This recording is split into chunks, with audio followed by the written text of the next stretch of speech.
needs love. Everybody gets lonely. H-O-R-N-Y, lonely. Oh, God, yes. Thank God one of you. Look, I believe in love. I believe in peace. I do. I believe in peace. That's why I think everybody should carry one. And obviously, I don't wear my heart on my sleeve. I wear my balls. I asked a girl I was dating once what she thought love was. You know what she says? She says, love is honesty. Love is truth. So I asked her why she wore makeup. That's another one I'm not dating anymore. Look, marriage always seemed so serious. I never have been. Now, my parents were married 59 years, and they were high school sweethearts. And I want that kind of love. And I still think I can have it. I just gotta find the right high school girl. I mean, if you want that death till death do you part kind of love, marry old. And if you want someone that won't cheat, marry ugly. Hey, the first time one of the kids I worked with told me they were taking a semester off to study abroad, I asked him what her name was. I said, in my day, I think we call that stalking. One night, I was over at a young lady's house dancing to one of my Spotify playlists when Ode to Joy, Beethoven's Night, comes on. It's not a real toe tapper. But as I walked over to fast forward, I happened to mention that it was my favorite song. And the next morning, she rolls over. And, she says, hey, with all the music you listen to, I was surprised that was your favorite one.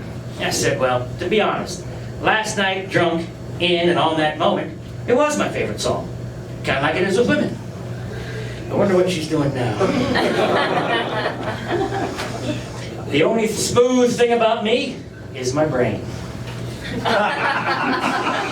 Yeah, it's my luck with ladies. Look, that's not true. I've actually got a brain like a steel trap, and I have spent decades trying to rust the hinges.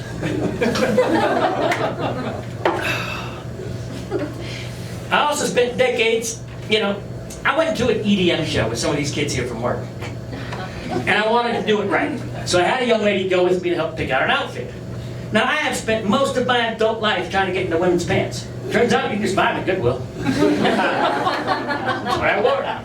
Now, what kind of woman do I prefer? Biological. Now, before anyone groans, notice I said prefer. Look, you get a couple of drinks in me, the crack of dawn ain't safe. Now, look, I'm also not trying to Me Too the sun. I'm just joking. There is an ancillary, an unexpected side benefit to the Me Too movement. It's that so many more Americans now know how to use T-O versus T-O-O. If I do have sex with a transsexual, does that make me gay or just progressive? Hey, there's a new term out there, incel. Have you heard of this one? It means involuntarily celibate. Shit, back in my day, we just called that ugly. I mean, it's not like we're saving any syllables. And besides, celibate. Look, save up your money, go to Vegas, I guarantee you'll find a young lady there who will celibate, and then you won't be. Now, yeah, it's legal. Just like weed here. Now, I've never had kids. Never really thought about one. Never have.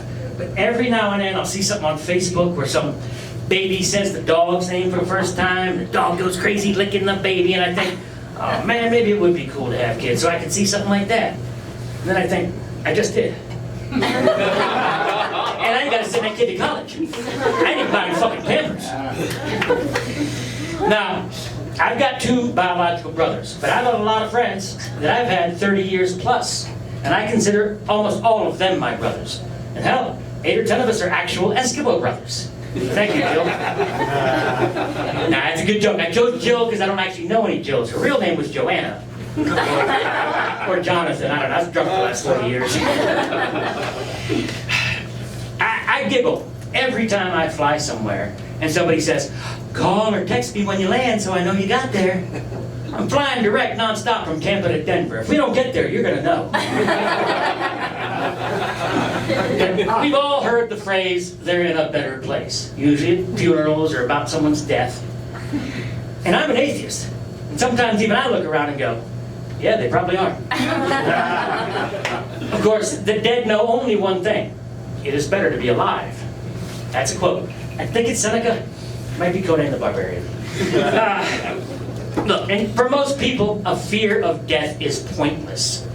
For most people, it's going to be a real simple transition from oblivious to oblivion. It's 2 fucking letters. Now, I ain't dying anytime soon. I got good insurance. I got the USAA. I was never in the Army, but I was heavily involved in the war on drugs. And that's the first one we've won in a while. Yeah. Damn straight. Bam! Smoking it together. Now, I did go to the doctor complaining about back pain. And my doctor knows I'm a long-time smoker, and she's been trying to get me to quit. So as we're going through the list, when we get to colon cancer, she says, you know, cigarette smoking greatly increases your chance of colon cancer. And I said, colon cancer? Well, they're either inhaling way too deep, or they're smoking all wrong.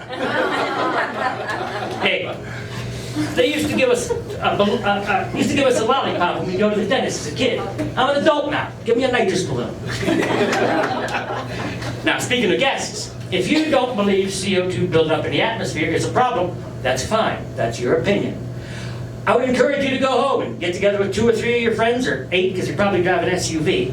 Get together in your car, turn off the AC and tape up the windows, and debate the effects of a CO2 buildup in the atmosphere. Now, I wait tables here in Boulder, the fittest city outside of Olympic Village on Earth.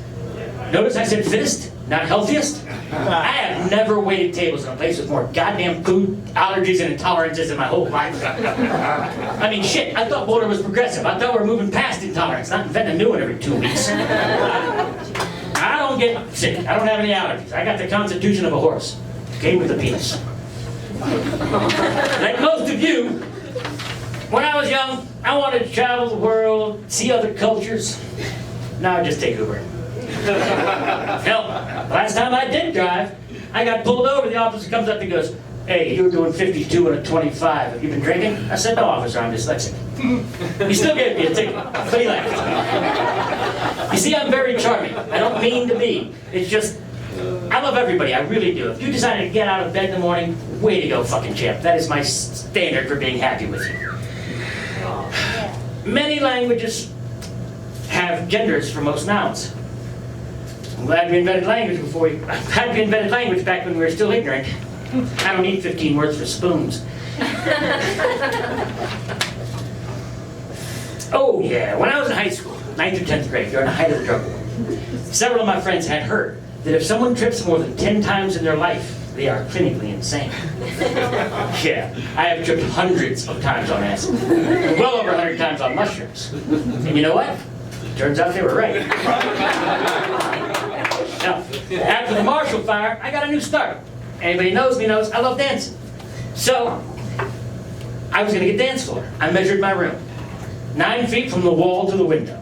If I put my bed up on the side, 9 feet from that wall to that bed. So, I ordered myself a 9 square foot dance floor. Yes, some of you see the problem already. The rest of you drink like I do. Yeah, you'll hear me tell you I'm clever quite a lot, because it's so hard to find any actual evidence. They re-released the Talking Heads album, Stop Making Sense, after 30 years last year. Finally remade the movie too. Yeah, finally got him a suit that fit. He's got a little money, he ain't got to wear his pants now. Oh, speaking of money, daylight savings just happened. We all lost an hour. I'm 56 years old. That's like 2 1/3 days I fucking lost. And before someone starts talking about fall back, gain an hour, those are already my hours. I earned those fucking hours. We all know the Lord of the Rings, right? The Hobbit, the adventures of Bilbo and Frodo Baggins. What about their more famous cousin T? I mean, T Baggins' adventures are right up in your face. You ever notice how close in spelling and meaning the word embarrassed is to I'm bare-assed? Look, I think these jokes are funny. I do. At least I do when I write them. 3:30 in the morning, drunk, stoned, high on cocaine, too fucked up to jack off or go to sleep. So, if you don't think these jokes are funny, we meet again next week, 3:30 a.m., my house. And if you still don't think they're funny, that's fine. You do you. Of course, you do you could be understood as, go fuck yourself. You may think you see a through line, or some kind of connection, connecting all these jokes together. You don't. That's called apophenia. It's the mind's tendency to find meaning in meaningless information, like seeing puppy dogs in the cloud, or meaning to life. There isn't. It's all just a trick of the mind. Now, the biggest joke of all up here for me is that so much of my comedy comes from an atheist perspective. But you put a gun to my head, or the plane's going down. Yeah, I'm looking for forgiveness from whatever God I can find. I mean, hell, I'd like to see Grandma again. Hell, I don't want to go to hell either. That shit goes forever. What the fuck? Oh, look, I still buy lottery tickets when it goes over $1 billion. Who amongst us doesn't? So you think I ain't gonna take a last-second deathbed confession chance at an eternal life in paradise? Oh, shit. Hey, I know all atheism is pure ego. It really is. But if an atheist tells you they want to at least try a literal Hail Mary, I call bullshit on that. Yeah, look, maybe I dropped out of church only to find out I can't live up to the standards of atheism. I mean, I am just not hardwired or wired hard enough to be a true believer and absolutely no beliefs. No God, no destiny, no meaning to life whatsoever.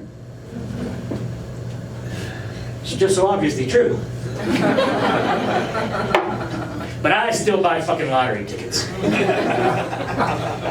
Alright, one more piece and this is hard. Yeah. Hey, anybody enjoy it so far?